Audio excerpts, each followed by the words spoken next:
Jim Norton's not here. He's going to be away this week, and I do miss him. My co-host, Phoenix Carnivale, is devastated because she's in traffic. But let me tell you who is here.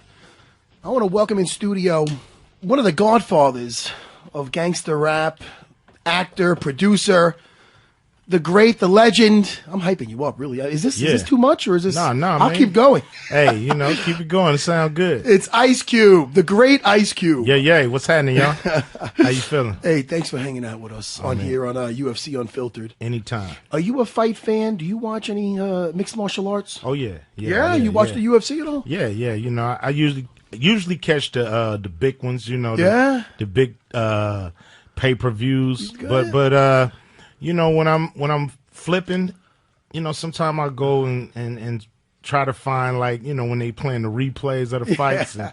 It's on so much now compared to the back in the day. Yeah, it's so good. No matter if you missed the fight, you can be like, yo, this fight was from 2014, but if you haven't seen it, it's brand new to you, and it's brand great. new, and you enjoy the all the aspects of it, because a lot of guys that are, I don't know if you used to watch boxing, but a lot of guys grew up in boxing. I know you're only a little bit older than me, so they're into the boxing, and then they have a hard time. It goes to the floor. What do they do? Do you enjoy all the aspects? I love it all. Yeah, I love it all. I think boxing has its place, but UFC is a totally different animal. It has its place too, and thank God. It reminds me of rap music in a way. You had singers doing their thing for all this time, and nothing challenged it. And then you had this rap music where a lot of the guys I can't sing. You know what I mean? But I can rap. So it gave a whole new lane for people to do their thing, and it's combat sports. Guys that's good at grappling, guys that's good with their feet, and their hands. So why not invent something where they can shine and prosper? Exactly. Speaking of rap, when did Straight Outta Compton come out? I'm sure you probably 1989. 1989. You realize I must have been 15, and it was like. I how could I put it? Maybe the first time, maybe even when I was younger, the first time I watched a rated R movie. That's the feeling I got when I listened to this music when I was a kid from Strong Island, New York, and I'm like, what the fuck is? I couldn't believe it. I'm like, I can't believe they're saying this. Yeah. And it was just such an impact, man, on my life and on a lot of people's lives. No, seriously, this is I grew up on this man's music. What's amazing to me is when you went into acting, people could see you as the when you were Doughboy and Boys to the Hood. Yeah. That transition, they could say, well, he grew up around that, and maybe that's not the hardest of transitions. But what really got me, because I'm a silly guy, when I seen Friday, I'm like, how did you know that you were funny, and how did you know that you would be able to do comedy? And I heard comedy is the hardest thing to do. Yeah, I mean, it's pretty. You got to get a rhythm. Once you get the rhythm, you good. But if you never get the rhythm, the scene just could be flat and terrible. So it's tricky, But what it is everybody I know is funny in some respect. So I wasn't the class clown, but I always was best friends with the class clown. So I know what's funny and in the hood, you just gotta laugh or you'll cry. You know what I'm saying? Yeah. So you look for funny things. You kind of search for those funny things in the day that's gonna keep you laughing and not have your mind on what's going on around you. So comedy has always been a part of my life, man. It's funny because I remember I heard an interview with you, and you're like, everybody's always talking. They always. I don't want to say glorify, but on the big screen that, from movies like Boys in the Hood and movies like that, but they don't talk about the good times that you had there. And that's what I seen when you wrote. Did you write? I wrote Friday with my man DJ Pooh. Oh my God. And I loved all the Fridays, but that first Friday, anytime it's on TV, I'm watching that. Well, as long as my kids aren't around. I got 3 young kids. I can't. But whenever they're not around, I always watch that thing.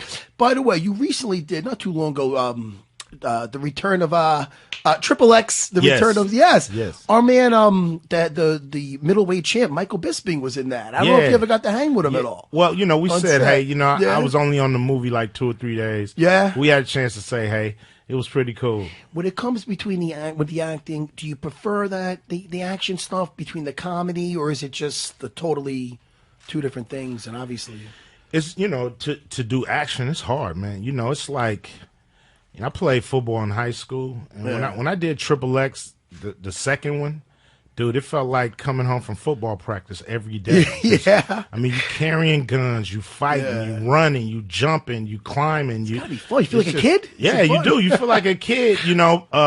But it's so serious, you know. You got all this money, and you have to get it right. So there's some pressure there, and so you know, hats off to you know. I look at like Arnold Schwarzenegger, all the and Bruce Willis, like all the, you know, I just salute those dudes. Well, you're for still being able to young. do it. You're still young, but maybe you'll be in the Expendables 5 or 4 or something.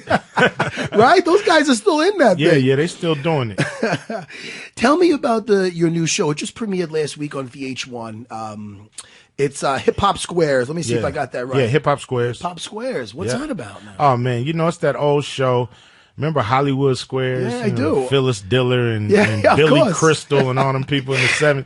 Well, we just revamped it. You know, they tried to do it a few years back at MTV2, but it just wasn't the right time. But now we feel right here with this VH1, and it's just the right time. You know, they're on fire with all they, you know, love and hip hop, which it ain't no love or no hip hop on that show, but they call it love and hip hop. But it's cool. We right after that, and we just clowning, man. You know, it's a game of tic tac toe somewhere in there, but it's a party most of the time. Now, you're producing it? Are you on set at all? Are you on camera at all? Middle Square every now and then. Middle Square. So wait, so now there's a bunch of. Is it all rappers? Or is it mostly... it's really, you know, anybody from pop culture. So you might see anybody. You might get a former there. UFC champion. I'm not pointing to myself. I didn't know if you knew I used to fight. I mean, why not? Why do I always got to bring it back to me, Chris, the producer? I can tell you used to fight, man. I can see them knuckles. No, I mean, I'm retired now, but I'll tell you, I wouldn't mind being on the new Hip Hop Squares. Come on with it. 9 o'clock on Mondays Eastern Time. Am I right, Chris, the producer? 100% correct. And I hate to call you out on this, and right in front of the legend Ice Cube. I'm pretty sure you got this wrong. Boys in the Hood. Did Spike Lee do that? No, it was John Singleton. Right? I'm going to point to my notes. Why would you write Spike Lee? As you just said. You're lucky I know my stuff. Imagine I'm on here and I embarrass myself and go, when you were in that Spike Lee classic, he might have walked out. I know. As you just said it, I was like, oh yeah, John Singleton. I don't want to. My apologies. It's a great movie though. John's a big fan of Spike, so it's all good. Where's John Singleton been? He did Shaft. I haven't seen it. Right? Has he been around lately? Yeah. He's been working. He produced a few years ago Hustle and Flow. You know now. Oh, that's right. Now he has this thing coming on A&E called Snowfall. Yeah, and it's really about the '80s LA culture, early '80s. It's pimping and drugs and gang banging and stuff like that. So. It's a real good, series. When you get all these projects, I'm sure you get a lot thrown at you. How do you know? You don't know, but how do you get like an instinct on what's going to work as far as picking a movie role? Yeah. Well, I mean, it goes down to producing things too. But like you said, this thing. Well, we'll stick to the movies. How do you, when you're reading a script, is it just say, I know this is going to work, or else? I mean, how do you know? You get an instinct. In a way, you're reading it, and it's like, yo, is this something that I would go see? Yeah, just as a fan, or is this something that I just want to do? That's one thing. And then it depends on like the ingredients, like who's the director, what movie company is putting it out, what other actors is in the movie, because all these things, go to making the movie good. Because you miss any of those like spots to put somebody great in, and people don't go see the movie, so. It has to be the right package. And now you just said with the Hip Hop Squares, a couple years ago they tried it, wasn't right. You looked at that and you weren't involved a couple years ago with that. No. So you looked at that and said, maybe with my touch, maybe this is something that could work, right? I mean, what made you look at that? Well, we had, backing up a little bit, we did Barbershop 3 a year ago or so, and doing that we did a town hall meeting in Chicago with VH1. and they really liked how we produced the town hall meeting. So they said, "Yo, we got this property, called Hip Hop Squares, but we don't have no hip hop. Can you can you be our hip hop? I mean, can you come in and revamp the show and bring it up to date?" And that's what we did. I'm sure with your name even just involved, the rappers that maybe were on the fence of getting on that show, they'd be like, "Oh shit, man, Ice Cube's doing that. All right." I mean, I don't know if you have to personally have to go into your your phone and go, "Look, I gotta give Fat Joe a call." Of course, you gotta get your hustle on to get everybody down there.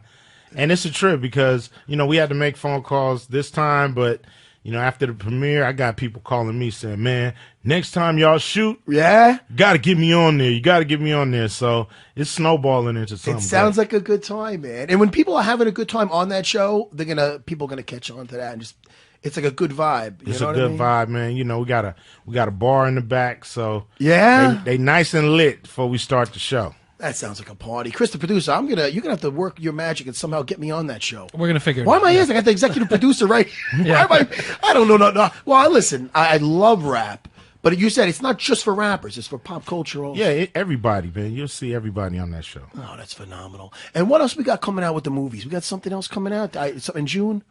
No, not the movies. We got the Big Three.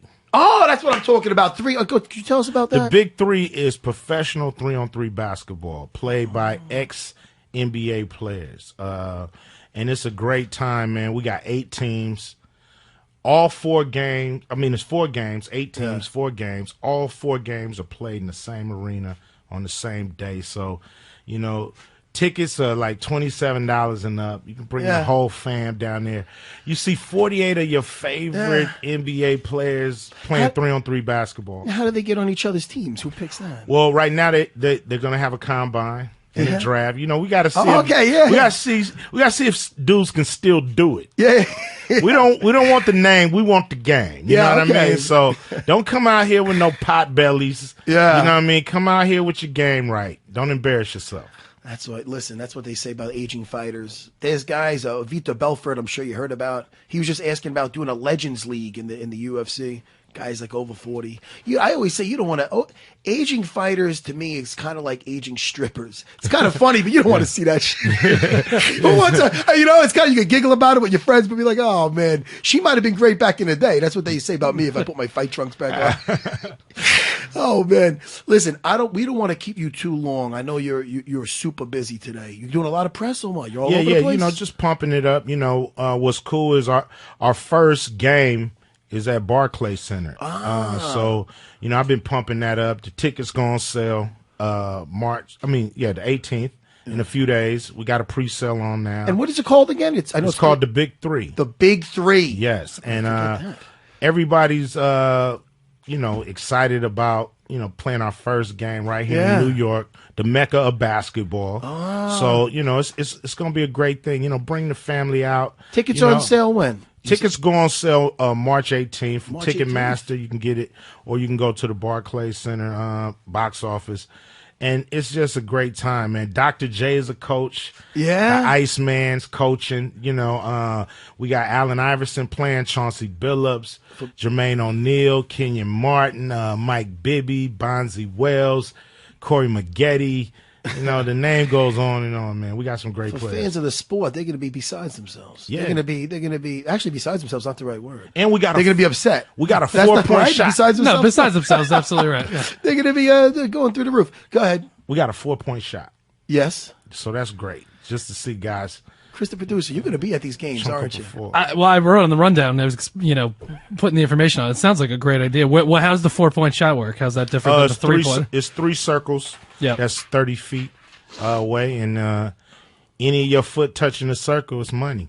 That's awesome, man. Yeah. That's cool. This sounds like a great. I mean, do you see this something going forward that, as players retire, they're gonna be like, hey, let's get involved in the Big Three, and it becomes a bigger deal? That's the dream. The dream is like, if this thing don't last 100 years, I'm gonna be upset. Even though I won't be here 100 years from now, but I'm gonna still be upset if it don't last, because I think players still got game. They just can't go 82 games. Yeah. They can't play back-to-backs. They can't play the 4 games and 3 games in 4 nights. They can't do that. But they can play half court. they can play, once a week. And, seeing these guys battle, they hungry, too. Were they excited about it? Very excited. Yeah, to get off the bench, they were excited. Yes, please. It's only so much golf you can do. You know what I mean? These dudes need excuses to leave the house. You know what I mean? So now they can come play, and it's great, man. It's grown man basketball. Hand checking and trash talking. That's great. I mean, listen, at some sports you could do that in. Fighting, not so much. Right. No, this is going to be great, I think.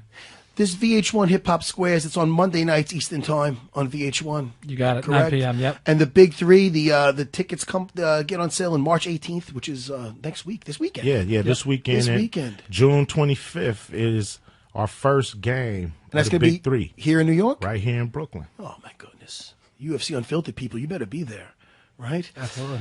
The great Ice Cube, listen, man, thank you so much for hanging out with us. Man, this was a good time. I had a really good time. I'm not going to be sitting by the phone waiting for the beat to be the center square or anything. But hey, listen, somebody Fat Joe, somebody cuts out on you, I'm a phone call away. I appreciate you, man. Thanks so much for stopping in. Yeah. Right, we'll be back. Late.